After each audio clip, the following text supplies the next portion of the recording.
Napoléon Bonaparte était un génie stratégique, politique et administratif, l'un des plus grands chefs militaires que le monde ait connu. Il exploita le nationalisme naissant de la France révolutionnaire pour bâtir le plus grand empire d'Europe depuis les Romains. Victor Hugo lui-même disait que c'était un Prométhée, que c'était un homme extrêmement intelligent qui se voulait, pour lutter contre l'extrême sensibilité de sa pensée, il se voulait très rationnel.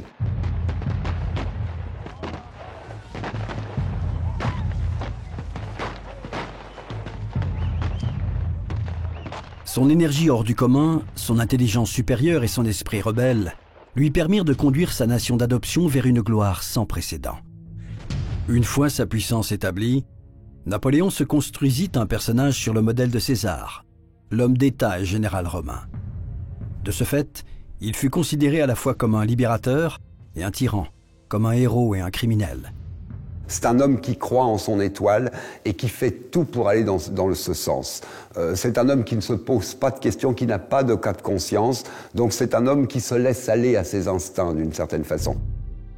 Son désir de puissance et sa détermination sans faille le portèrent au triomphe, puis à la défaite. Premier d'entre les dictateurs modernes, il eut une importance et une influence incontestables. Par son ascension fulgurante vers le pouvoir, il était déjà une légende à son époque et reste très présent dans l'inconscient collectif des Français. Napoléon fut donc une personnalité extraordinaire, qui vécut à une époque également extraordinaire, et sut saisir l'opportunité qui s'offrait à lui. Il conquit ainsi l'Europe, domina son siècle et changea le monde. Imaginons-nous qu'en 25 ans de temps, ce garçon qui avait traversé l'histoire comme une météore, en 25 ans de temps, il avait bouleversé l'Europe beaucoup plus qu'elle ne l'avait été en 15 siècles. Encore aujourd'hui, et c'est bien aussi son génie, les historiens ont beaucoup de mal à faire la différence entre le mythe et l'homme. Napoléon lui-même évoque en ces mots cette confusion dans son mémorial de Sainte-Hélène. Il faut en convenir, les véritables vérités sont bien difficiles à obtenir pour l'histoire. Heureusement que la plupart du temps, elles sont bien plutôt un objet de curiosité que de réelle importance, une fable convenue.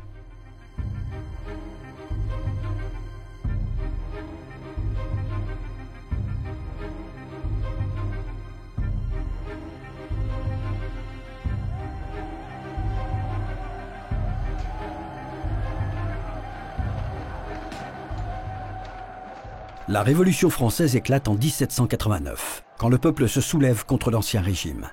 Le roi Louis XVI tente désespérément de réformer le mode de gouvernement en devenant un monarque constitutionnel et de freiner le mouvement révolutionnaire. Mais la Convention, élue au suffrage universel, abolit la monarchie et instaure une république qui doit donner une nouvelle constitution à la France. Le jeune Bonaparte, à l'époque, lorsqu'il découvre les prémices de la Révolution, il doit se dire, parce qu'il le confiera par la suite, que dans la Rome républicaine, on faisait toujours appel à un dictateur lorsque le désordre était à son paroxysme. Et il se dit sans doute que pour des gens comme lui, c'est-à-dire des hommes d'ordre et d'autorité, eh bien de cette révolution pourra naître chez lui une ambition. Au début, les autres puissances européennes se contentent d'observer les conflits internes qui agitent la France. Mais après le régicide de Louis XVI, souverain bourbon, l'ombre inquiétante de la Révolution française plane sur le pouvoir des rois de tout le continent. Les intérêts nationaux s'affrontent, favorisant l'extension des conflits. Le déclin du féodalisme et l'exécution de centaines de généraux sous le régime de la Terreur offrent la possibilité à un homme talentueux de se faire une place de choix dans la hiérarchie militaire. C'est à ce moment précis que ce jeune homme, issu d'une famille modeste, saisit sa chance. Nul ne se doute alors qu'il atteindra de manière fulgurante les sommets du pouvoir.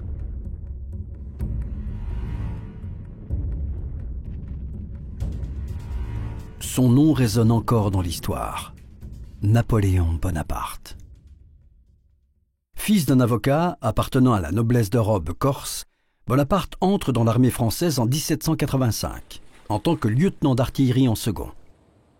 Lorsque la Révolution éclate, Bonaparte n'a que 19 ans, mais il se fait très vite connaître à l'occasion de la reprise de Toulon aux royalistes. La stratégie militaire de Napoléon se révèle aussitôt à Toulon. En fait, c'est quelqu'un qui a le coup d'œil.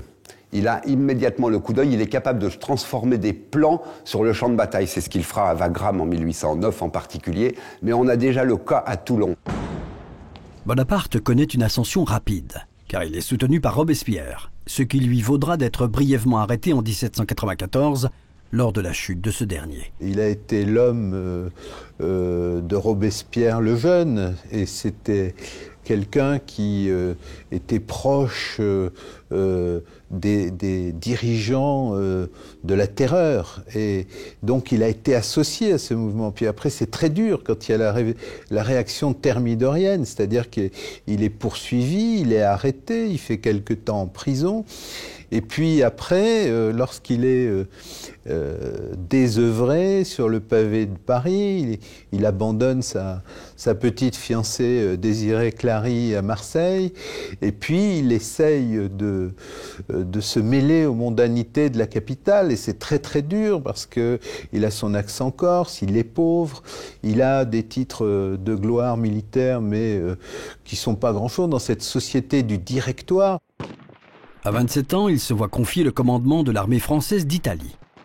Au cours d'une brillante campagne de 18 mois, il bat les Autrichiens et l'Italie revient sous le contrôle de la France.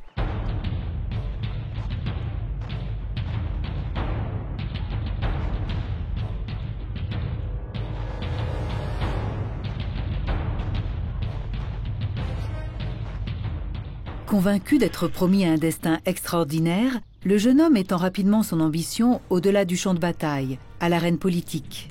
Il se projette à l'échelle mondiale.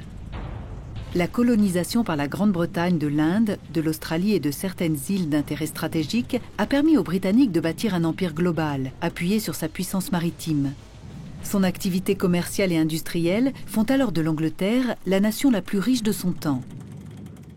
Pour Bonaparte, l'Égypte est la clé de la puissance mondiale.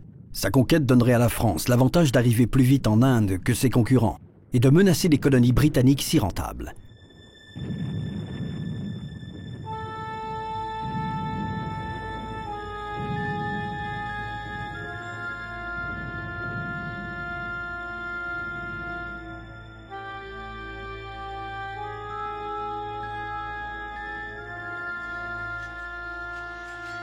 Mais l'expédition est mal organisée.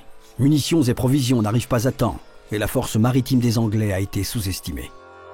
Bonaparte est en plein combat contre les Mamelouks d'Égypte, quand un amiral anglais, Lord Nelson, découvre la flotte française amarrée dans la baie d'Aboukir. Lorsque le brouillard des canons se dissipe, il ne reste plus que 2 navires français sur les 17 qui mouillaient là. Il se sent un petit peu pris de panique, si bien qu'il va déléguer tous les pouvoirs à Kléber, en Égypte, et il va partir, mais véritablement presque comme un malpropre, c'est-à-dire discrètement, il va traverser la Méditerranée au risque de se faire éperonner par la flotte britannique, et il rejoint la Corse, et de là il rejoint la France, abandonnant un peu quand même son armée en Égypte.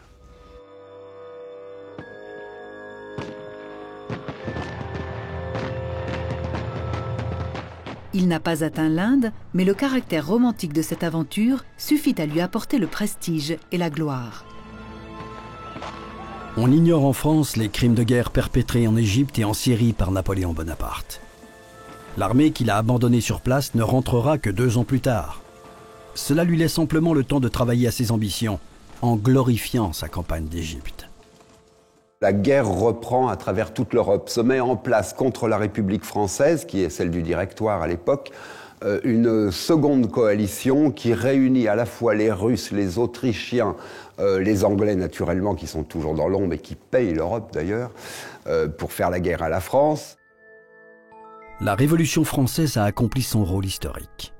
Elle a aboli les privilèges de classe et accordé la souveraineté au peuple en misant sur le fait que la Constitution et les hommes politiques se perfectionnerait avec le temps. Mais 10 ans ont passé et la France est encore aux proies aux luttes révolutionnaires tant en son sein qu'à l'étranger.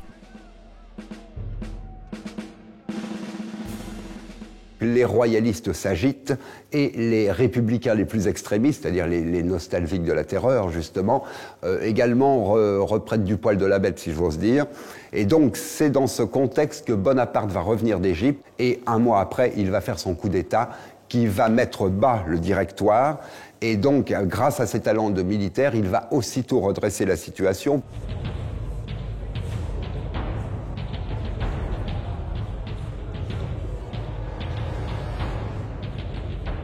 Le très impopulaire Directoire est remplacé par le consulat. Conçu sur le modèle de la République romaine, le pouvoir exécutif est confié à 3 consuls élus. Bonaparte se sert de son immense popularité et de sa gloire militaire pour assurer son élection au titre de premier consul. Il devient alors le personnage le plus puissant de France.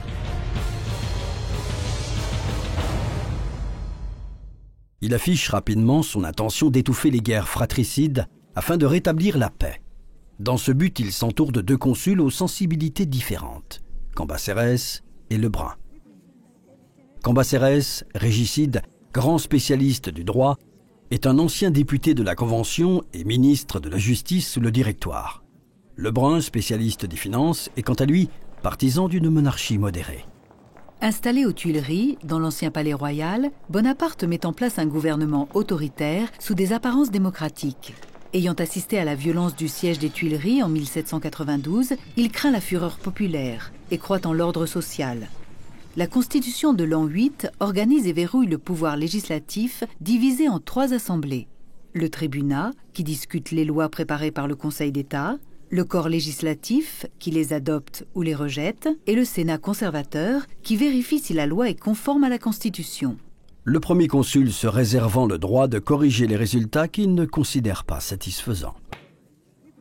Quelques intellectuels avaient prédit, à juste titre, que la Révolution finirait en dictature. Chateaubriand, monsieur de Chateaubriand, qui a été d'abord un admirateur forcené. Et puis, voyant que l'ambition de l'empereur était de plus en plus effrénée, sans borne, sans limite, eh bien, il a commencé à mettre un petit peu de l'eau dans son vin pour finir même par ne plus apprécier du tout Napoléon Ier.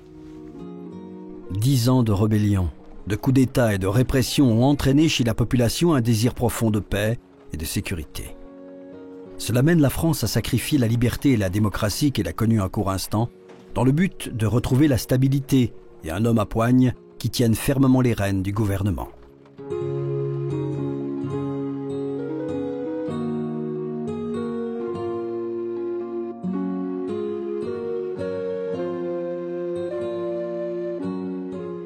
Si le consulat met un terme à la Révolution, les conflits se poursuivent sur le continent.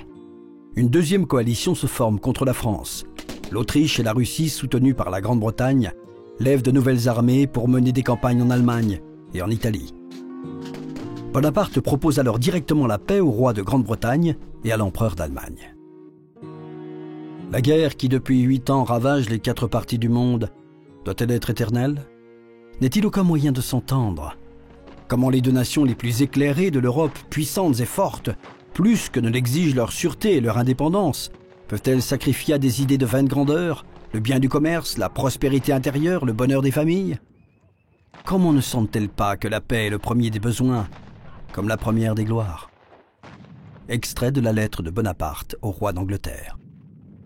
La Grande-Bretagne balaye d'un revers de main cette proposition de paix en exigeant le rétablissement de la Maison de Bourbon ainsi que le retour du territoire français à ses anciennes frontières.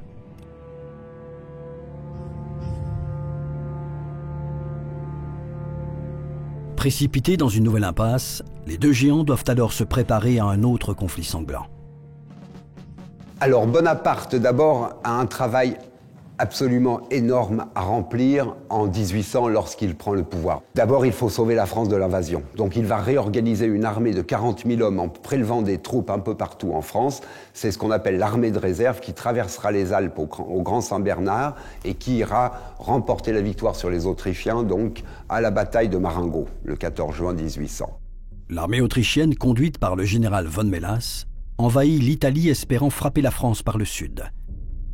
Afin de vaincre les troupes autrichiennes, Bonaparte élabore une stratégie audacieuse et spectaculaire dont lui seul détient le secret. Alors que le général Masséna est bloqué avec 30 000 hommes dans la ville de Gênes, assiégé par 90 000 soldats autrichiens, von Mélas ne voit pas le danger imminent que l'armée de réserve, conduite par Bonaparte, fait peser sur l'arrière de ses troupes. Comme Charlemagne et Hannibal avant lui, Bonaparte conduit son armée à travers les Alpes et passe le col du Grand Saint-Bernard à la frontière franco-italienne avec 40 000 hommes et une centaine de canons. Le 9 juin 1800, l'armée française commandée par le maréchal Lannes offre au premier consul une première victoire à Montebello après 11 heures de combat acharné. Bonaparte unit ses forces à celles du général Masséna et se déplace vers le sud pour affronter la principale armée autrichienne.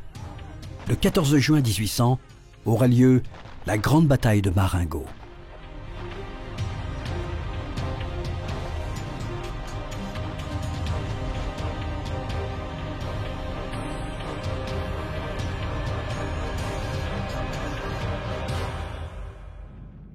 Mais la veille, Bonaparte a le plus grand mal à localiser l'armée ennemie. Il décide alors de séparer ses troupes en plusieurs points stratégiques. Grave erreur, car dans la nuit, les Autrichiens qui ont l'avantage du nombre ont pris position en face des Français.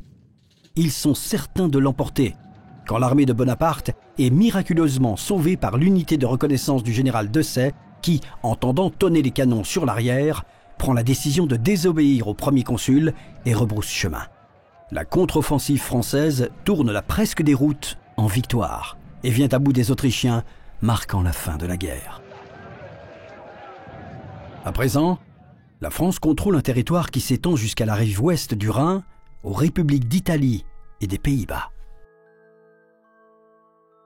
À partir de là, il faut aussi réorganiser toute la France, qui est dans un piteux état suite à la terreur et aux errements du Directoire. La paix, bien que de courte durée, permet au premier consul d'asseoir sa légitimité de chef et de se tourner vers les problèmes intérieurs. Alors Napoléon est un homme organisé, dans sa tête, dans sa personnalité, si bien qu'il ne veut pas diriger un pays qui soit un petit peu en panique. Alors il va créer des textes de loi, c'est-à-dire ce qu'on appelle le Code Napoléon, le Code civil, qui va mettre au point, régulariser toute la situation des Français.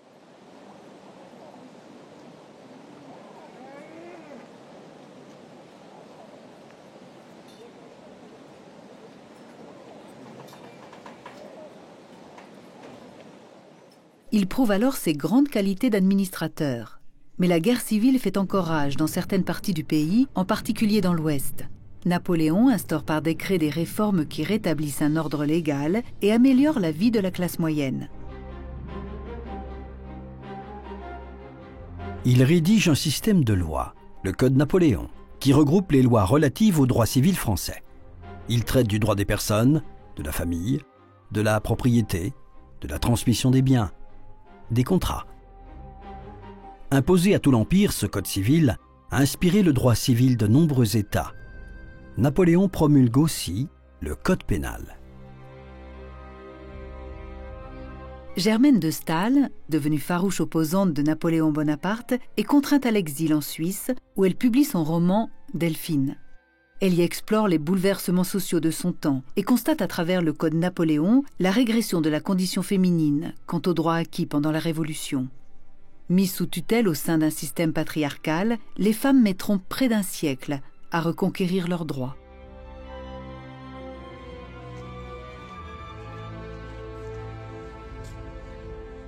La signature du Concordat reconnaît le catholicisme comme la religion de la majorité des Français et assure la liberté religieuse. Bonaparte entame également des réformes dans le domaine de l'éducation. Il va créer les lycées en France. Le lycée Condorcet, par exemple, est une création de Bonaparte. C'est lui qui va créer également l'école polytechnique, qui va donner les grands hommes que l'on connaît, donc, puisqu'elle continue à exister de nos jours, comme chacun sait. Donc, en fait, c'est un travail qui va dans toutes les directions. Il s'emploie à améliorer l'économie, fonde la Banque de France en 1800, puis crée la Cour des comptes et la Bourse de Paris. La loi du 28 mars 1803 voit la création d'une toute nouvelle monnaie, le franc germinal, fixé en fonction de l'or et de l'argent et qui conservera sa valeur jusqu'en 1914. Infatigable bâtisseur, Napoléon lance un vaste programme de travaux. la construction de routes, de canaux, de ports, d'arcs de triomphe, à la gloire des soldats de sa grande armée. Il aménage Paris, perce la rue de Rivoli, embellit le jardin du Luxembourg et le cimetière du Père-Lachaise, crée le jardin des plantes, de nombreuses fontaines, le palais Brognard, l'église de la Madeleine, le canal de l'Ourcq, de Saint-Martin et de Saint-Denis, ou encore le pont des Arts. Il va créer par exemple les préfets, donc il y a eu déjà des préfigurations sous le directoire, mais c'est lui qui va les instituer. La personne du préfet devient agent de la centralisation du pouvoir. Nommé par le premier consul, il veille à l'ordre public, à la rentrée des impôts, aux affaires économiques et au bon déroulement de la conscription.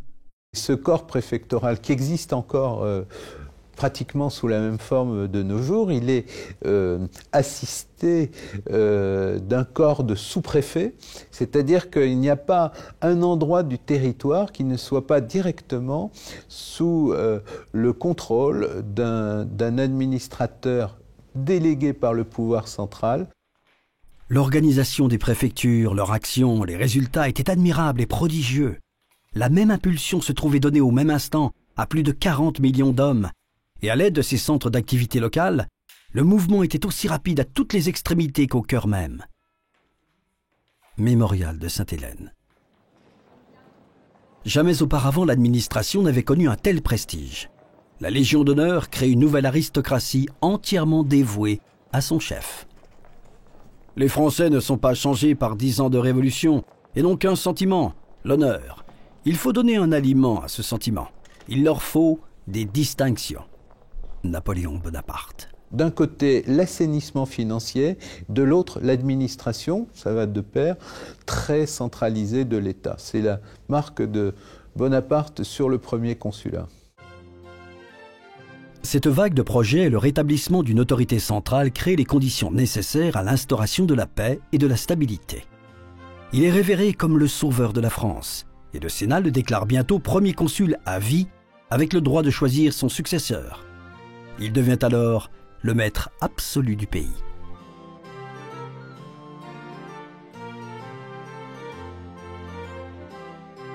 Dans son ensemble, la population est heureuse de posséder enfin des lois cohérentes, un traitement équitable et la possibilité d'être récompensée pour son excellence. Mais Napoléon doit faire face à une opposition des républicains et des royalistes. Après des années d'exil, le frère de Louis XVI maintient être Louis XVIII, souverain légitime de France. Il y a toute la noblesse ancienne qui est partie en exil aussi, qui essaye de conspirer régulièrement. Et il y a également quelques officiers qui se méfient de plus en plus. Et on ira jusqu'à connaître même quelques conspirations. Le 24 décembre 1800, Bonaparte échappe à l'explosion d'une machine infernale au passage de son carrosse. Il exploite cet attentat fomenté contre lui pour justifier l'établissement d'une nouvelle monarchie héréditaire dont il prend la tête comme empereur. Ainsi son futur fils héritera-t-il du trône, ce qui rendra plus difficile la restauration des Bourbons. Comme le notent les historiens, on assiste à l'une des plus grandes ironies de l'histoire. La France se tourne vers un empereur pour protéger sa révolution.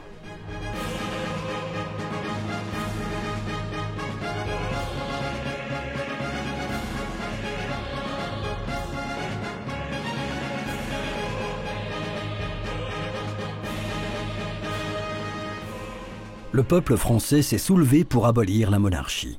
Comment Napoléon peut-il être certain que celui-ci approuvera sa décision d'en créer une nouvelle ?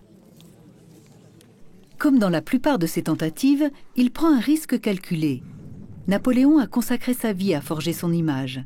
Il est le républicain idéal, le patriote loyal, le soldat invincible, le sauveur de la France. Et surtout, ses débuts modestes et son ascension symbolisent bien les objectifs de la Révolution. Alors Napoléon, devenu premier consul, est encouragé ou encourage le Sénat à faire en sorte que ce premier consul soit consul à vie et ensuite même empereur, avec droit de succession, c'est-à-dire que s'il avait un jour un héritier, eh bien cet héritier deviendrait lui-même empereur. Donc l'empire héréditaire. Il est couronné empereur sur la base de ses propres mérites et selon la volonté du peuple. En maître du faste et de la propagande, Napoléon choisit des symboles comme l'aigle qui le relie aux grands empereurs du passé, Charlemagne et César. Les abeilles rappellent les Mérovingiens et la main de la justice, les Capétiens. Ainsi, il porte la lignée des Bonaparte à la hauteur d'une 4e dynastie. La création de l'Empire, le 16 mai 1804, c'est tout simplement une manière d'entériner le consulat à vie en donnant un titre très supérieur à Bonaparte, premier consul, tel qu'il l'avait été suite au coup d'État de Brumaire. Voilà, c'était une récompense suprême, si vous voulez, de la République. Il ne faut jamais oublier que Bonaparte, sur les papiers officiels, signait Napoléon par la grâce de Dieu et la volonté des Français. Donc il manifestait à la fois qu'il était l'héritier des rois de France, comme il était l'héritier également de la Révolution française et de la démocratie.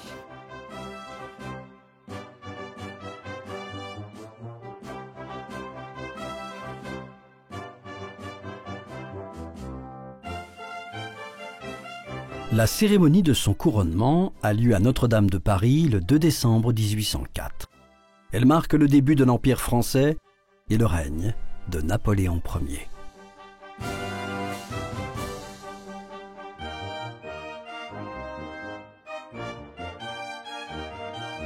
La présence du pape Pie VII lui donne une dimension supplémentaire et le place au même niveau que le souverain du Saint-Empire romain germanique.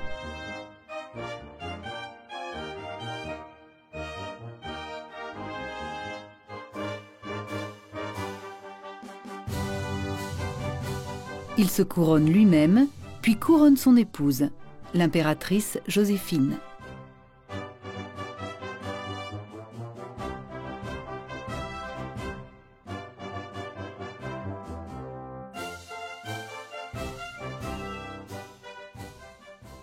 Il y a des coalitions partout, il y a l'Autriche, il y a la Prusse, la Russie, l'Angleterre.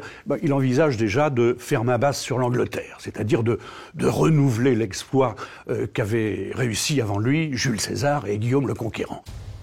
Menacée par l'expansion française en Europe, la Grande-Bretagne est entraînée dans un nouveau conflit. Bien décidé à régler les choses une fois pour toutes, Napoléon projette d'attirer la flotte britannique hors de la Manche pour lancer une invasion sur l'île. La marine française n'est pas sémillante, elle n'est pas encore très brillante, alors que la marine anglaise est vraiment de très belle qualité. Et non seulement elle n'est pas sémillante, mais toute cette flotte commandée par l'amiral Villeneuve est au large de l'Espagne et va subir la foudre de l'amiral Nelson à la bataille de Trafalgar.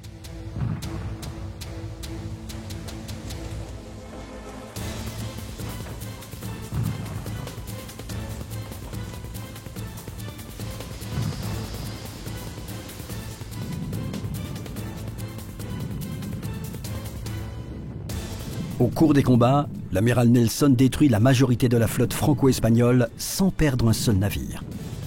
Il est mortellement blessé, mais cette victoire confirme la suprématie de la flotte britannique.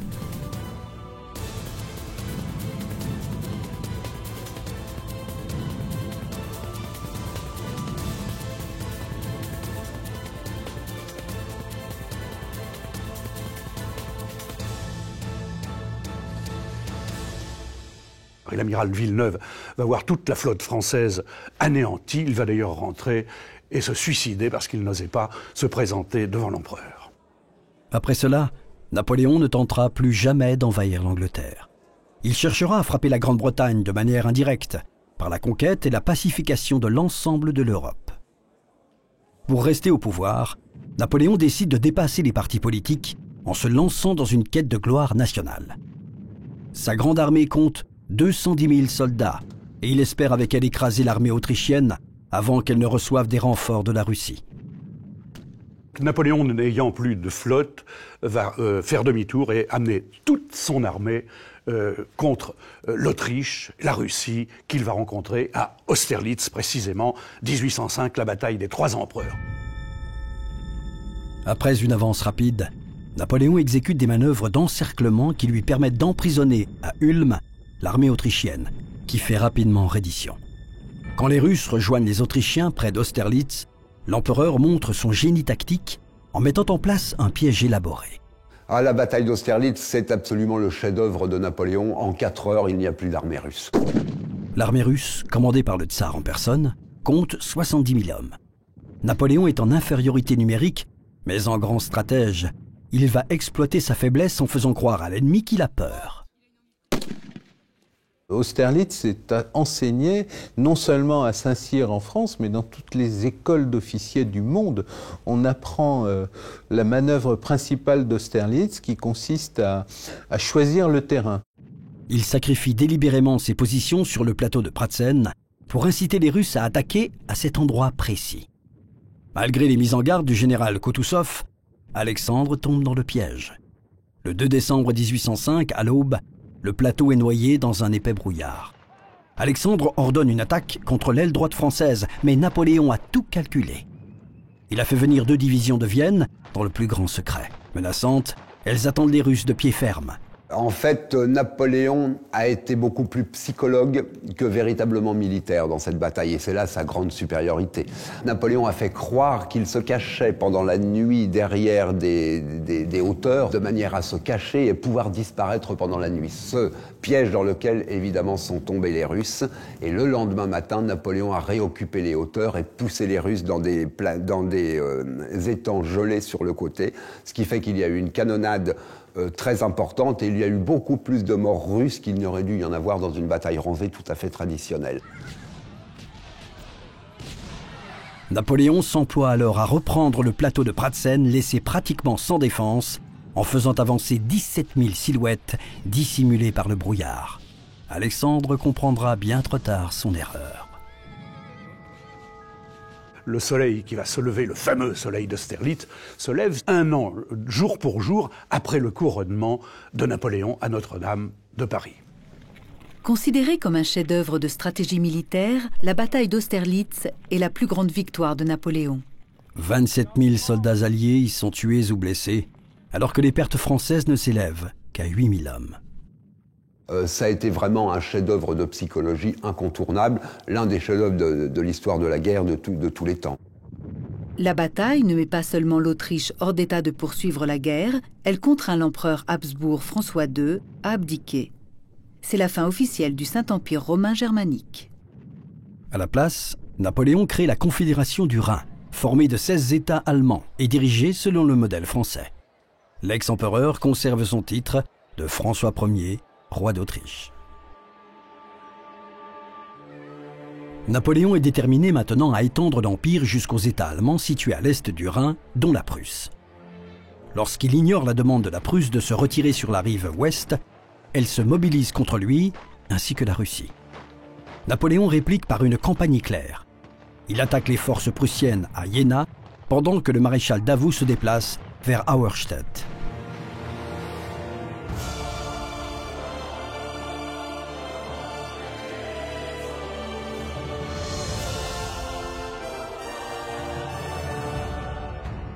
Les Français remportent les 2 batailles. Poursuivant les restes de l'armée prussienne en déroute, Napoléon prend Berlin et avance sur la Prusse orientale, puis la Pologne, jusqu'à la frontière russe.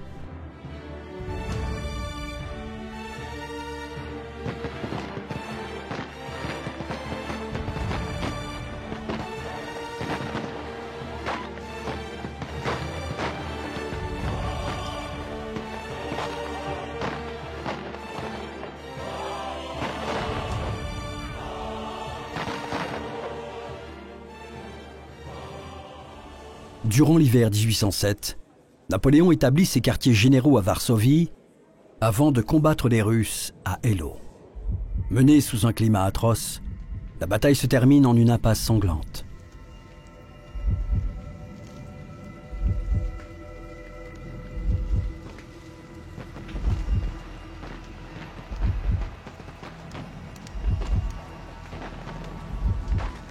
Napoléon a besoin d'une victoire pour regagner le soutien de son peuple.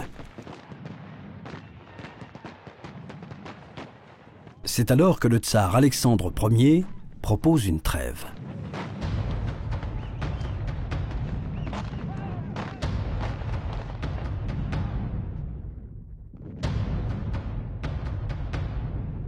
Les Russes étaient alliés des Prussiens qui avaient été complètement écrasés par l'armée française de Napoléon. Et donc le tsar avait décidé de traiter une fois pour toutes avec l'empereur. La rencontre entre Napoléon et le tsar se conclut dans une admiration mutuelle. Ils finissent par négocier un traité qui divise le continent entre les deux puissances et en fait des alliés contre les deux ennemis que conserve l'empereur français, la Grande-Bretagne et la Suède.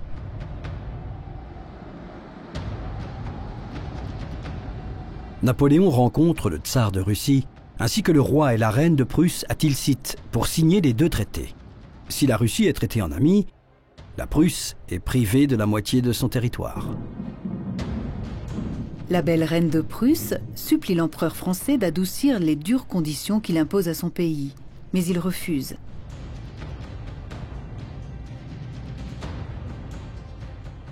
Alors Napoléon va agrandir de façon fantastique le territoire français, puisque on va récupérer une grande partie de l'Italie, on va récupérer les Pays-Bas, etc. Et on va finir par avoir un nombre de départements phénoménal.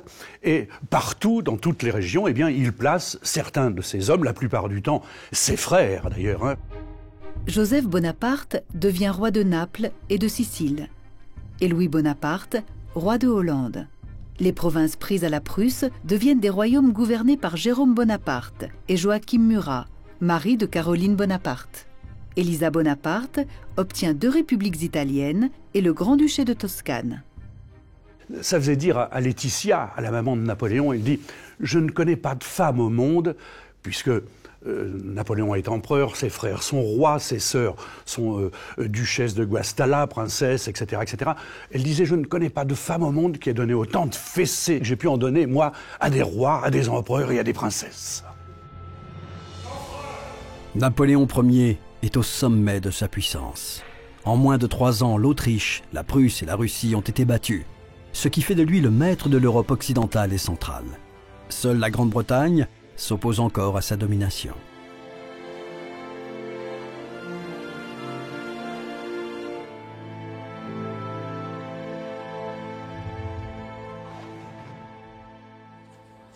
Remuant ciel et terre, Napoléon déclare une guerre économique contre la Grande-Bretagne en décrétant un embargo de grande envergure contre le commerce britannique. L'ennemi de la France traditionnelle depuis toujours, c'est l'Angleterre. C'était elle, grâce à son argent, qui arrosait toute l'Europe et qui s'enrichissait sur le dos de tous les États d'Europe. Napoléon donc cherchait tout simplement à détacher l'Europe de l'Angleterre, ce à quoi il avait réussi grâce au traité de Tilsit avec les Russes. Le blocus continental rend toute importation de marchandises britanniques illégale. Bonaparte a fait des guerres qui avaient l'air comme ça, quand on les regarde aujourd'hui, elles ont l'air complètement inutiles. Pourquoi aller faire la guerre au Portugal? Eh bien, tout simplement, c'était pour éviter que le Portugal fasse du commerce avec l'Angleterre. Donc il fallait bloquer toute communication commerciale entre l'Angleterre et le reste du continent européen.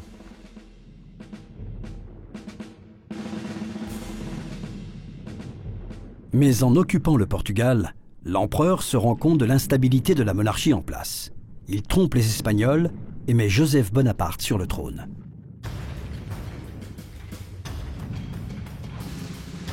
Le traitement réservé aux Bourbons d'Espagne éveille un sentiment de crainte chez les Habsbourg. Très vite, l'Autriche rompt le traité qui la liait à la France et rejoint l'Angleterre dans une autre coalition.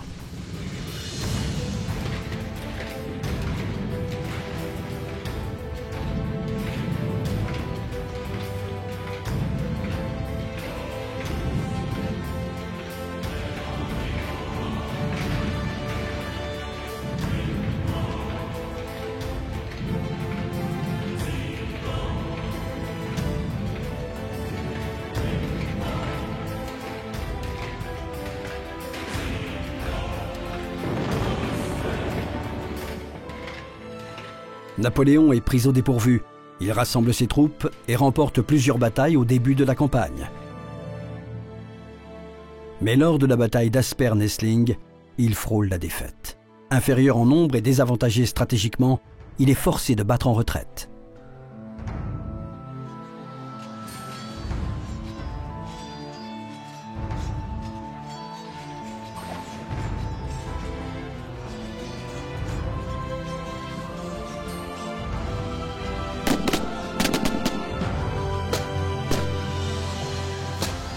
Napoléon a perdu trop d'hommes. Il doit remporter rapidement une victoire. Il va l'obtenir à Wagram. Le traité qui suit est le plus rude que la France ait jamais imposé à l'Autriche. Ce succès est l'un des plus impressionnants qu'il ait connu. Mais le vent est sur le point de tourner. L'ennemi a appris à mieux se battre. Plus de 10 000 hommes périssent pendant la courte guerre de 1809. C'est un nouveau record macabre. Le peuple espagnol se soulève contre l'occupation française et la Grande-Bretagne, sous le commandement de Wellington, va combattre à ses côtés. Napoléon admettra plus tard que l'aventure espagnole était une grave erreur. La guerre va traîner pendant des années, coûter très cher et ôter à la France nombre de ses soldats et de ses maréchaux. L'Église catholique refuse de soutenir le système continental. Alors Napoléon va courir le risque de récupérer les territoires du pape. Bon, eh bien, il les récupère, les territoires du pape. Mais le pape Pie VII, lui, dans ce cas-là, se dit « Eh bien, puisque c'est comme ça, je vous excommunie. » L'empereur le fait enlever et il le retiendra prisonnier pendant des années. La France renforce l'embargo et pourtant la Grande-Bretagne reste ferme. Pire encore, la mauvaise gestion de ses victoires par Napoléon, son comportement tyrannique envers les autres peuples, ainsi qu'à l'égard du pape, unit toute l'Europe contre lui.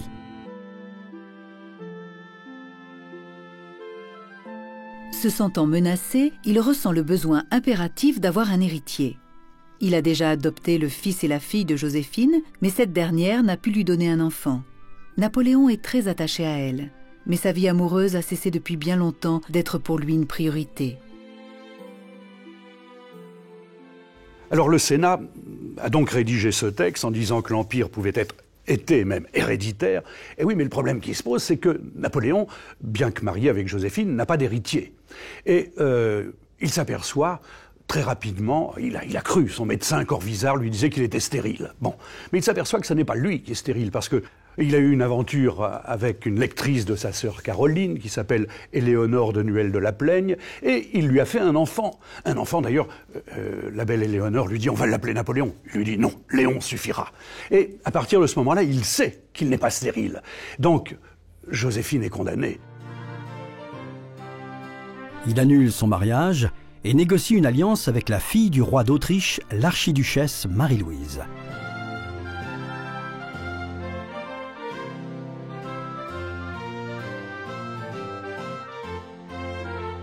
Il construira un arc de triomphe pour célébrer l'événement. Et quelques mois plus tard, la nouvelle impératrice attendra un enfant. Au premier coup de canon annonçant la délivrance de l'impératrice, tout Paris resta en suspens. Dans les promenades, dans les rues, dans l'intérieur des maisons, dans les assemblées publiques. La population tout entière fut occupée à compter le nombre de coups de canon. Le 22e excita l'ivresse générale.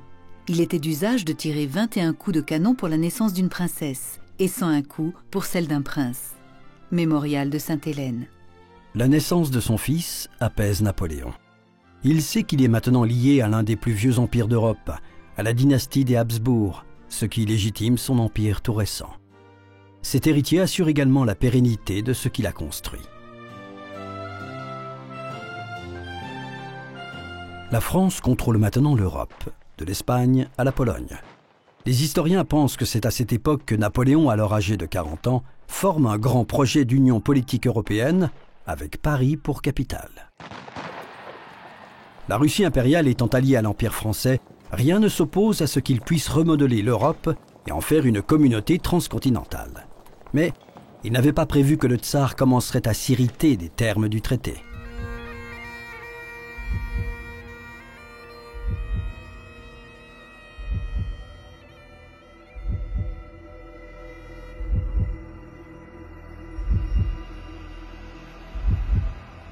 Tout cela va créer des problèmes également entre les commerces réciproques russes et français qui vont de plus en plus aller de mal en pis et finalement tout cela va mener à la campagne de Russie.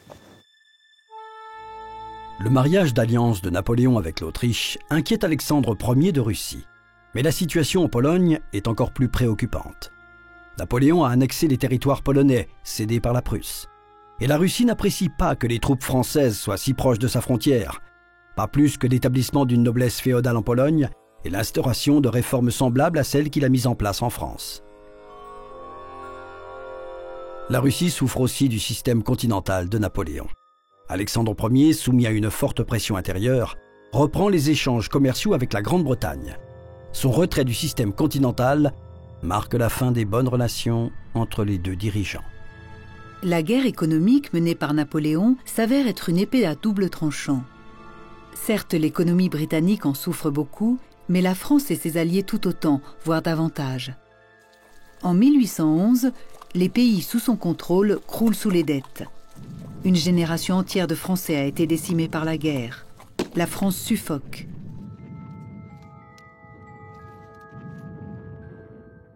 Toute la jeunesse s'enthousiasmait pour les victoires et les bulletins de la Grande Armée qui annonçaient sans cesse les victoires napoléoniennes.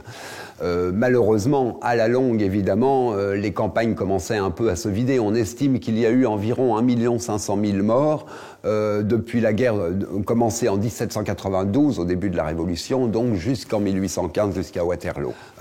Donc effectivement, autour de 1810, déjà, on voit apparaître des réfractaires, si vous voulez, des soldats qui refusent de partir, de laisser leur famille, et qui, pour beaucoup, se coupent le doigt ou se coupent les tendons du doigt de façon à ne pas pouvoir tirer au fusil. Certains également s'arrachent les dents de façon à ne pas pouvoir déchirer les cartouches qui étaient en papier et à partir desquelles donc on vidait la poudre noire dans les lumières des fusils. Devant l'impossibilité de mettre la Grande-Bretagne à genoux, les ministres de Napoléon recherchent désespérément la paix. Mais l'empereur ne peut plus s'arrêter. Au lieu de retirer ses troupes d'Europe centrale et orientale, de consolider ses positions de façon réaliste et d'admettre l'échec évident de ses plans économiques, militaires et géopolitiques, il persiste dans sa quête de domination mondiale.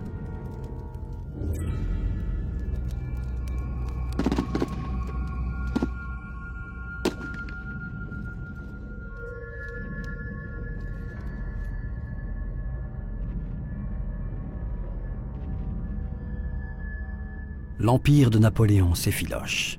Dans notre prochain épisode, nous explorerons les dernières campagnes militaires de l'empereur. Il y a des milliers de morts, et il va falloir 2 ou 3 ou 4, voire 4 générations avant que la France ne se sorte de cette saignée. Nous verrons comment la brutalité des guerres successives et l'invasion de la Russie anéantiront une génération entière d'hommes, et comment Paris tombera aux mains de l'ennemi, pendant que Talleyrand discutera avec Alexandre Ier de la restauration des Bourbons. On a attribué à la fortune mes plus grands actes, et on ne manquera pas d'imputer les revers à mes fautes. Mais si j'écris mes campagnes, on sera bien étonné de voir que dans les 2 cas, et toujours, ma raison et mes facultés ne s'exercèrent qu'en conformité avec les principes. Mémorial de Sainte-Hélène. Les vainqueurs exileront l'empereur sur l'île d'Elbe, installant Louis XVIII sur le trône de France. Pendant que la population célébrera la paix enfin retrouvée, Napoléon attendra son heure. Il s'échappera de sa prison insulaire pour s'engager dans ce qui reste le plus grand comeback de tous les temps. À chaque fois que l'empereur apparaît, tout le monde se rallie une fois encore à lui parce que c'est le personnage le plus légendaire qui soit. Mais son bref retour au pouvoir durera seulement 100 jours et s'achèvera avec la terrible défaite de Waterloo avant de partir pour un dernier exil à Sainte-Hélène.